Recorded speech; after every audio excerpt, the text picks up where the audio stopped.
আসসালামু আলাইকুম সবাইকে।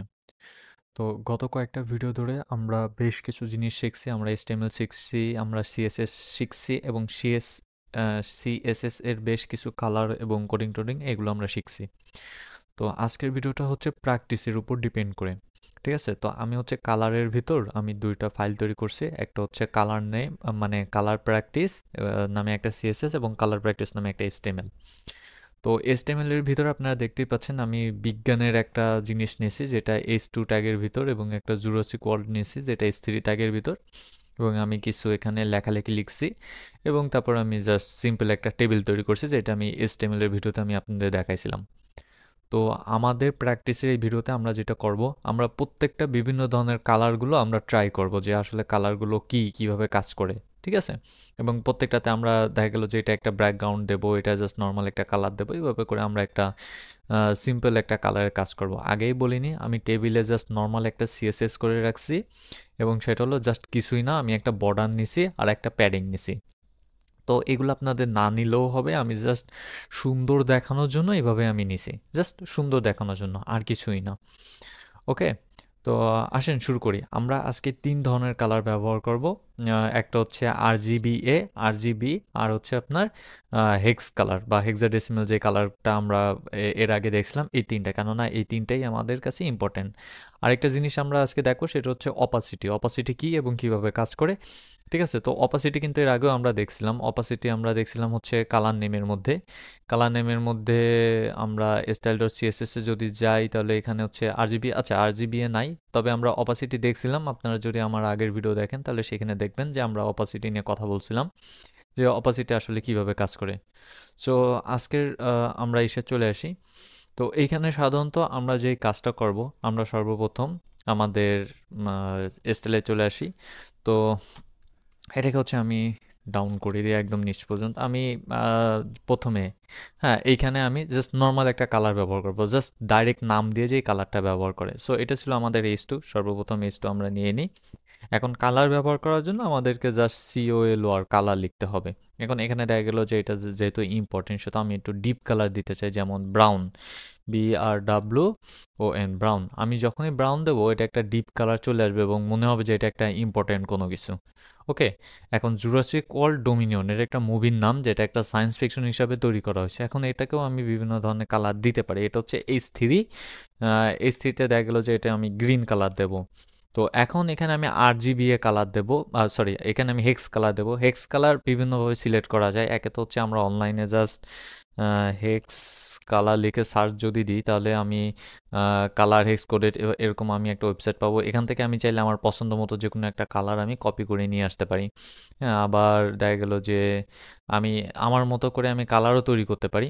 যেমন এখানে একটা টুল আপনারা দেখতে পাচ্ছেন যে এখানে এই RGBA আছে, এখানে দেখেন সর্বপ্রথমই হেক্স আছে। তো আমরা চাইলে হেক্স কালারও আমরা তৈরি করতে পারি। যেমন আমি একটু যদি ওটা তো আমি একটু মানে এই দিকে আসি এবং এই কালারটা আমার মনে হয় ওর সাথে অনেক ভালোভাবে যাবে এবং আমি একটু, হ্যাঁ, এই যে, তো এখানে দেখেন যে এখানে হেক্স কালারটা অলরেডি চলে আসছে। তো আমি এটাকে কপি করে আমার মতো করে আমি ইউজ করতে পারি। হুম, তো ওকে, নাও এখানে আমি হেক্স কালারটা পেস্ট করে দিলাম এবং পেস্ট করার সাথে সাথে দেখেন এখানে আমাদের যে হেক্স কালারটা ছিল সেই হেক্স কালারটা সে পেয়ে গেছে। ওকে, সো এটা হচ্ছে হেক্স কালার। হেক্স কালার হচ্ছে আমরা বিভিন্নভাবে চুজ করতে পারি। এখন এখানে যদি আমি ভ্যালুগুলো পরিবর্তন করে দিই, সাপোজ 5 দিলাম, তো এখানে 5-এ তেমন কোনো পরিবর্তন হওয়ার কথা না, বাট পরিবর্তন হবে। সাপোজ আমি যদি দুইটা ভ্যালু পরিবর্তন করে দিই, হুম, যেমন 66 বা 52, তাহলে দেখেন এটা একটু ডিপ টাইপের হয়ে গেছে, অর্থাৎ এটা একটা ডিপ ভ্যালু। হ্যাঁ, তো ডিপ ভ্যালুটা এভাবে চাইলে আমরা ডমিনেট করতে পারি বা পরিবর্তন করতে পারি। তো এখন হচ্ছে আমরা RGBA দেখবো। তো এখন এই জুরাসিক ওয়ার্ল্ড এই লেখাটা একটু বেশি গাঢ় কালারের হয়ে গেছে, অর্থাৎ গাঢ় কালো কালারের হয়ে গেছে। সো এটাকে যদি আমরা RGBA করতে চাই তাহলে আমরা কিভাবে করব? হ্যাঁ, RGBA করার জন্য আমরা জাস্ট RGBA কালারটাই এখান থেকে সিলেক্ট করতে পারি, এই যে RGB। হ্যাঁ, এখন RGB চাইলেই তো আমরা এখান থেকে সিলেক্ট করতে পারি, কিন্তু আমরা চাইলে RGB আমাদের ডিফল্ট ব্রাউজার থেকেও সিলেক্ট করতে পারি। যেমন আমরা যদি এখানে লিখি যে পি, ওকে, নাও কালার, RGB, এবং RGB দেওয়ার সাথে সাথে দেখেন এখানে কালার অলরেডি চলে আসছে রেড, গ্রিন, ব্লু, এবং এটাই হচ্ছে আপনার ব্ল্যাক কালার। ওকে, নাও এখান থেকে আমি জাস্ট নর্মাল একটা কালার নিয়ে নিই, সাপোজ আমি এটাকেই নিয়ে নিই, এবং এটাকে রিমুভ করে আমি ওই কালারটা বসাই দিই। সো এখন RGB এর কালার হচ্ছে আমাদের এটা হয়ে গেছে। তো আমি এটা চাই না, আমি জাস্ট হালকা একটু কালো কালারের ভিতর হালকা একটু কালো চাই। জাস্ট ওকে, আমি জাস্ট এইভাবেই, এই যে, ওকে, নাও এটা হচ্ছে হালকা কালো কালার। হ্যাঁ, এটা হচ্ছে RGB এর হালকা কালো কালার। সো আমি চাইলে এটাকে আরও হোয়াইটের দিকে নিয়ে যেতে পারি, লাইক এরকম।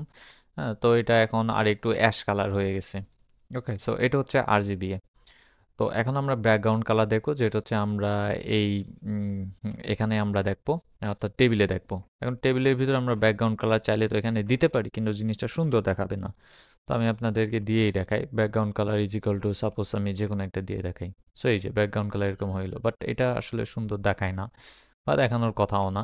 তো এই জন্য আমি এটা রিমুভ করে দিই। তো আমি এখন এখানে যেটা করব, আমি হচ্ছে এই ঘরগুলোতে, অর্থাৎ টিডির যে ঘরগুলো, সেই ঘরগুলোতে আমি ব্যাকগ্রাউন্ড কালার দেবো। আর হচ্ছে আপনার এই এই এখানের এই যে লেখাগুলো, এই লেখাগুলোকে আমি হোয়াইট করে দেবো। তো ব্যাকগ্রাউন্ড কালার দেওয়ার জন্য অলরেডি আপনারা জানেন, background colour is equal to black. Black আমি দিয়ে দিলাম, অ্যান্ড হচ্ছে just colour is equal to WHIT, white. এখন এই ব্যাকগ্রাউন্ড কালার, এই যে এত ব্যাকগ্রাউন্ড, এটা আমার অনেকটা পছন্দ হচ্ছে না, ঠিক আছে? তো ব্যাকগ্রাউন্ডের অপাসিটি আমরা পরিবর্তন করতে পারি RGB এর মাধ্যমে। তো আমি এখানে জাস্ট একটা একটা ব্ল্যাক নিয়ে নিই। হ্যাঁ, RGB 000, আপনারা জানেন ব্ল্যাক হচ্ছে RGB 000, অর্থাৎ গ্রিন রেড, ঠিক আছে? ওইটাই RGBA। RGBA নিলাম, এবং রেড, গ্রিন, ব্লু, আলফা কী সব আসতেছে। ওকে, তো এটাকে আমরা কেটে দিই, এবং আমরা জাস্ট 0,0,0। হ্যাঁ, তো এটা আসলে 0,0 চলে আসলো, অ্যান্ড কমা, আমি 0.6% পর্যন্ত অপাসিটি চাই। সো এই যে 0.6 না, 7 কি 8, হ্যাঁ 0.8টাই সুন্দর। তো আমি 0.8 পর্যন্ত অপাসিটি চাই। তো আমি 0.8 পর্যন্ত অপাসিটি পাইলাম। তো এখন চাইলে আমি হোয়াইটটা পরিবর্তন করে দিতে পারি, হোয়াইটটা পরিবর্তন করে আমি ডিপ অন্য কোনো কালার দিতে পারি, যদিও এটা সুন্দর দেখাবে না। সুন্দর দেখানোর জন্য আমাদেরকে ইয়েলো বা লাইট কোনো গ্রিন কালারে যাইতে হবে, যেমন এই যে গ্রিন। তো এখন এটা মোটামুটি একটু সুন্দর দেখাচ্ছে। ওকে, তো এইটা শুধুমাত্র যে আপনাদের কালার প্র্যাকটিস, বিষয়টা এমন না। বিষয়টা হচ্ছে আপনাদের এখানে এসটিএমএলও প্র্যাকটিস হয়ে যাচ্ছে, কেননা আমরা অনেক আগে হচ্ছে এই যে নিয়ে কি বলে, টেবিল নিয়ে পড়াশোনা করছিলাম। তো আপনারা যদি এখন টেবিল নিয়ে পড়াশোনা করেন, তাহলে এখানে বিষয়টা ক্লিয়ার হয়ে যাবে। ও আরেকটা জিনিস, আমরা চাইলে টেবিল হেডও এইভাবে পরিবর্তন করতে পারি, টি হেড দিয়ে। তো এখানেও চাইলে আমরা বর্ডার দিতে পারি, BOR ডিআর বর্ডার। বর্ডার এখানে দেখা গেল যে আমরা 3px দিলাম, যেহেতু এটা অনেক ই সলিড। ওকে, না এখানে আমরা কালার দিলাম COLOR, কালার দিলাম রেড, যেহেতু এটি ইম্পর্টেন্ট, সেহেতু আমরা এখানে কালার রেড এভাবে আমরা দিয়ে দিতে পারি। এখন এখানে আমি TH নিয়ে নিলাম। ওকে, সো TH নিলে দেখেন আমাদের কালার রেডের একটা সুন্দর একটা বর্ডার চলে আসলো, এবং সেই সাথে এই ইনফরমেশনগুলো চলে আসলো। ওকে, নাও চাইলে এটাকেও হচ্ছে আমরা অপটিমাইজ করতে পারি। আমরা চাইলে বর্ডার কালারও পরিবর্তন করতে পারি। বর্ডার কালার পরিবর্তন করার জন্য আপনাকে জাস্ট বর্ডার কালারে যেতে হবে, এবং এখান থেকে আপনি আপনার মন মতো যে কোনো একটা কালার আপনি চুজ করতে পারেন। এটার সাথে যাচ্ছে না, যেহেতু আমি কালারটা পরিবর্তন করে রেডেরই কোনো একটা কিছু ভেরিয়েন্ট আমি নিয়ে আসি। ওকে, এই যে, তো এখন বর্ডার নিয়ে হচ্ছে আমাদের ক্লাস এখনো হয় নাই, বর্ডার নিয়ে সামনে ক্লাস হবে। জাস্ট আমি এক্সাম্পল দেখানোর জন্য দেখালাম এখানে। তো বর্ডার নিয়ে যখন ক্লাস হবে, তখন বর্ডার বিষয়ে আমরা একদম ক্লিয়ারলি ডিটেলসে জানবো। বর্ডার যে শুধু এইটুকু তা না, আরও অনেক কিছু আছে। তো সেই জিনিসগুলো আমরা একদম ক্লিয়ারলি জানবো। আজকে শুধুমাত্র প্র্যাকটিসের জন্য আমরা এগুলো করতেছি। তো আপনারা যেগুলো প্র্যাকটিস করবেন, এই যে এখানে CSS আছে, HTML আছে, এগুলো বিশেষ করে HTML-টা হচ্ছে ঝালাই করবেন নিজের ব্রেনকে। অনেক দিন হলো HTML হয় নাই আমাদের ক্লাস, তো সেই হিসাবে HTML-টা দেখতে পারেন। আর CSS এতক্ষণ কালার যে CSS-গুলো দেখলাম, সেগুলো দেখতে পারেন, কেন পরবর্তীতে আমরা CSS আরও অনেক কিছু শিখবো। হ্যাঁ, বিশেষ করে আপনার প্রায় আরও 100 থেকে 150-র মতো ভিডিও হবে শুধু CSS নিয়ে। ওকে, তো আজকের মতো এই পর্যন্তই। আল্লাহ হাফেজ সবাইকে।